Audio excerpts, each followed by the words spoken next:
सोने का सेब। गंगापुर नाम के गांव में बिरजू नाम का एक किसान रहता था। वह बहुत ही ईमानदार और दया करने वाला था। उसके गांव में एक साधु रोज भिक्षा मांगने आता। प्रणाम महाराज। खुश रहो बच्चा। यह कहते हुए बिरजू ने साधु को 1 रुपया दे दिया। इसी तरह साधु रोज भिक्षा लेने आता और बिरजू उसे दान में कुछ ना कुछ अवश्य देता। एक दिन, खुश रहो बच्चा। महाराज, आज तो मेरे पास 2 रोटियां और नमक ही है, इसी से काम चला लीजिए। आज तुम मुझे कुछ परेशान दिखाई दे रहे हो, क्या बात है? महाराज, खेती में मेहनत तो बहुत करता हूँ पर कमाई नहीं होती। बिरजू, परेशान मत हो, तुम मेरे साथ जंगल में चलो, मैं तुम्हें कुछ दिखाता हूँ। साधु बिरजू को जंगल में ले जाता है और वो दोनों एक सेब के पेड़ के पास पहुँच जाते हैं। महाराज, यह तो सेब का पेड़ है, यह कोई साधारण पेड़ नहीं है। जब भी किसी नेक काम के लिए तुम इससे सेब मांगोगे तो यह तुम्हें सोने का सेब देगा। लेकिन कभी भी लालच मत करना, लालच करने पर सोने का सेब भी साधारण सेब बन जाएगा। ऐ पेड़, मुझे अपने आशीर्वाद के रूप में एक सेब प्रदान करो। उसी समय एक सेब नीचे गिरा और सोने का हो गया। अब बिरजू जरूरत पड़ने पर उस पेड़ से सेब मांग लेता। इस तरह से बिरजू सोने का सेब बेचकर अपनी खेती बाड़ी और दया धर्म के काम करने लग गया। उसने अपने गांव में एक मंदिर भी बनवाया और एक कुआं भी खुदवा दिया। एक दिन बिरजू जब एक सेठ के पास सोने का सेब बेचने गया तो सेठ के मन में लालच आ गया। इसके पास सोने का सेब कहाँ से आया, पता लगाता हूँ। ये सेब तुम्हें कहाँ से मिला? मुझे ऐसा ही सेब चाहिए था। अगर तुम मुझे ऐसा एक और सेब ला कर दो तो मैं तुम्हें इसकी दुगनी कीमत दूंगा। इस पैसे से मैं एक प्याऊ बनवाने वाला था। अब अगर ज़्यादा धन मिल जाए तो 2 प्याऊ बनवाए जा सकते हैं। हाँ सेठ जी, मैं आपको एक सेब और ला कर देता हूँ। बिरजू जैसे ही जंगल की ओर चलता है, सेठ उसका पीछा करने लगता है। सेठ देखता है कि बिरजू ने पेड़ से सेब लिया और वो सोने का हो गया। सेठ यह देखकर बहुत हैरान हो जाता है। अच्छा, तो इस पेड़ से सोने का सेब मिलता है, अब मैं इसी पेड़ से सेब ले लूँगा। बिरजू के वहाँ से चले जाने के बाद सेठ भी पेड़ से सेब मांगता है, लेकिन उसे एक साधारण सेब मिलता है। लगता है ये पेड़ बिरजू को ही सोने का सेब देता है। निराश होकर जब सेठ अपने घर की तरफ जाता है तो देखता है कि पहले वाला सेब भी साधारण सेब बन गया है। सेठ अपने लालच पर पछताता है। लालच करना बुरी बात है। सीमापुर गांव में मोहन नाम का एक हलवाई था। उसकी मिठाइयाँ और पकवान बहुत ही मशहूर थे। एक दिन उसके दोनों बच्चे स्कूल से वापस उसकी दुकान पर आते हैं। पापा, आज पिंकी को क्लास में डांट पड़ी। और पापा, आज रिंकू को भी खूब डांट पड़ी है। ठीक है, तुम लोग लड़ाई बंद करो और घर जाकर अपनी माँ से कहना रसगुल्ले के लिए चाशनी तैयार रखे। मोहन शाम को घर पे चाशनी लेने आता है। अरे ये क्या, तुमने अभी तक चाशनी नहीं बनाई? क्या हुआ तुम्हें? अजी सुनते हो, मैंने कितनी बार आपसे कहा एक छोटा सा कूलर ही लगवा दो। इतनी गर्मी में रसोई में काम करना बड़ा ही मुश्किल है मेरे लिए, मुझसे नहीं होगा। मजबूर होकर मोहन अपनी पत्नी के लिए कूलर ले आता है और उसकी पत्नी कूलर की ठंडी हवा में बैठकर खूब काम करती है। एक दिन जब बच्चे खेल रहे होते हैं तभी उसकी बेटी के हाथ से 10 रुपए का नोट उड़कर कूलर में फंस जाता है। लेकिन ये क्या, कूलर में से तो हजारों रुपए के नोट निकलने लगते हैं। ये देखकर सभी हैरान हो जाते हैं। अरे, लगता है ये जादुई कूलर है। 10 की जगह 1000 रुपए, हमारी तो लॉटरी ही लग गई। उनकी एक पड़ोसन वहाँ छुपकर ये सब देख रही थी।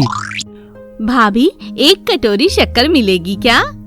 हाँ, क्यों नहीं, अभी लेकर आती हूँ। अगले दिन जब पड़ोसन शक्कर वापस देने जाने लगती है तो उसकी सास उससे कहती है, अरे बहू, इस शक्कर में कुछ नशे की दवा मिला दे, ये सब सो जाएंगे और फिर हम पैसों वाला कूलर ले उड़ेंगे। मोहन की पत्नी उस शक्कर से चाशनी बनाती है। जहरीली चाशनी की मिठाई खाकर गांव वाले बीमार पड़ने लगते हैं। मोहन भी बीमार हो जाता है। गांव वाले उसकी दुकान को बंद करवा देते हैं।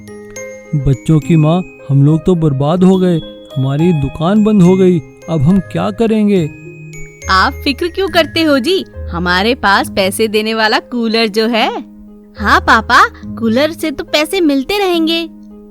तुम ठीक कह रही हो, लेकिन चाहे कुछ भी हो, बेशक हमारे पास ये जादुई कूलर है, लेकिन फिर भी मैं पूरी मेहनत और लगन से पैसे कमाऊंगा और हमारा घर तो ईमानदारी और मेहनत के पैसे से ही चलेगा।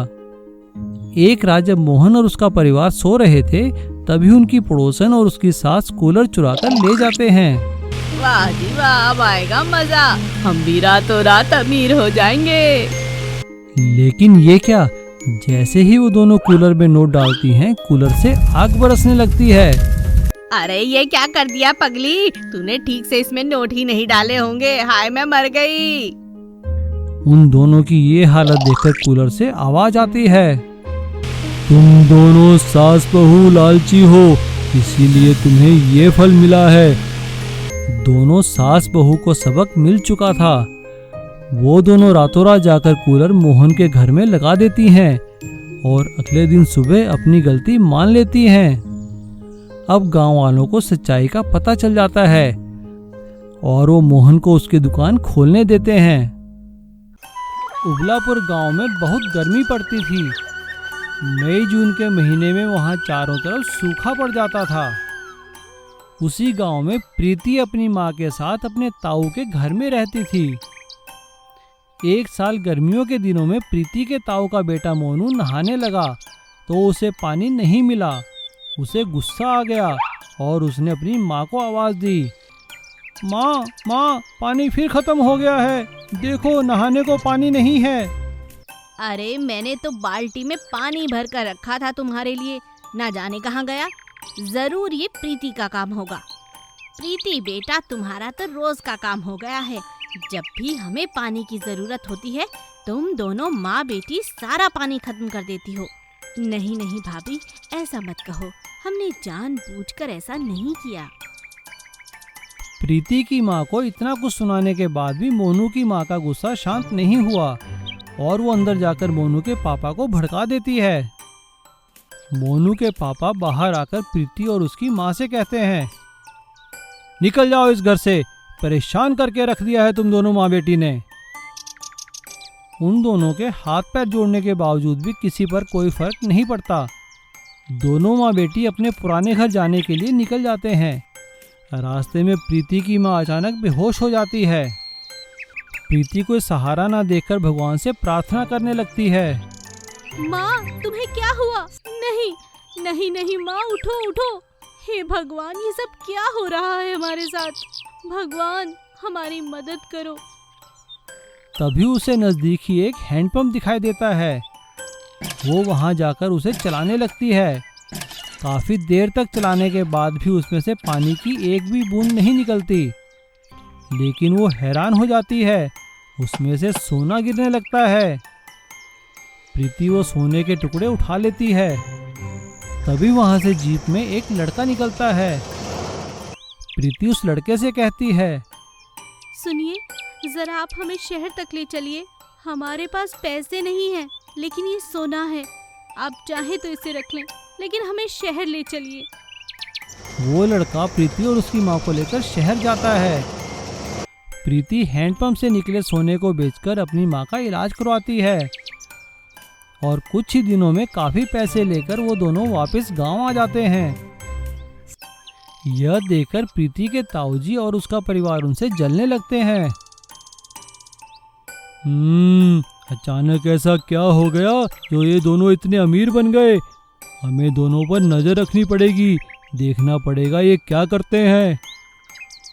एक रात जब प्रीति हैंडपंप से सोना निकालने जा रही थी, तभी मोनू उसका पीछा करता है और उसे वहां से सोना निकालते हुए देख लेता है। वह वापस आकर अपने माँ बाप को सारी बात बताता है। मोनू, उसकी माँ और उसके पापा अगली ही रात सारा सोना निकालने के लालच में हैंडपंप के पास जाते हैं और लालच में आकर वो लोग देर रात तक सोना निकालते रहते हैं। जैसे ही वो लोग सोना उठाकर घर की ओर जाने लगते हैं, तभी उन्हें कुछ लुटेरे घेर लेते हैं। रुक जाओ, क्या है तुम्हारे पास, दे दो हमें। लुटेरों को देखकर वो लोग भागने लगते हैं, लेकिन लुटेरे उनका पीछा कर कर उन्हें मार देते हैं और उनका सारा सोना छीन लेते हैं।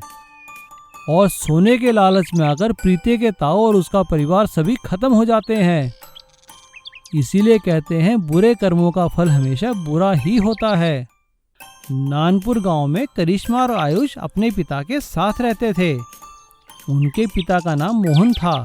उनका 2 मंजिला मकान था। ऊपर वाली मंजिल में किराएदार सुदामा रहता था।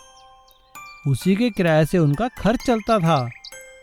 क्योंकि मोहन को टीबी थी, वो कोई काम नहीं कर सकता था। लेकिन उनका किराएदार सुदामा एक बहुत ही नीच और लालची इंसान था। उसकी नज़र उनके मकान पर थी। जब ये बूढ़ा मर जाएगा तो मैं इसके मकान पर खुद ही कब्जा कर लूँगा। कुछ दिनों बाद उनके पड़ोस में रहने वाले जॉन इटली से आते हैं और अपने साथ कोरोना नाम की भयानक महामारी को ले आते हैं। जॉन को कोरोना का पता लगते ही सरकारी कर्मचारी और पुलिस वाले उसे उठाकर हॉस्पिटल में भर्ती कर देते हैं। लेकिन तब तक काफी देर हो चुकी होती है। जॉन से संक्रमण मोहन को लग जाता है, क्योंकि टीबी का मरीज होने की वजह से वो वैसे ही काफी कमजोर था।